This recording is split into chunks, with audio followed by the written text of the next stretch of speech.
and I'm getting out of the shower. I do notice I tend to have the same routine in the mornings, and I dry off. I kind of start from the same point, and then I wrap my towel around my hair.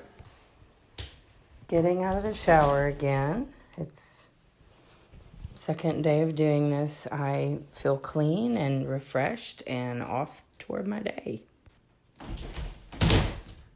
Here I am again.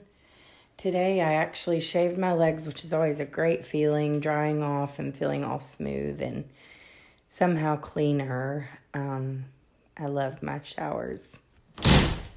And I'm getting out of the shower again. It's day 4 of doing this. I do notice I tend to go about everything the same way every day. Like I'll dry off from the bottom going upward. And I'm going about my shower routine again. This is the 5th day, and I am doing the same thing. I dry off, I put on lotion, and I'm off to start my day.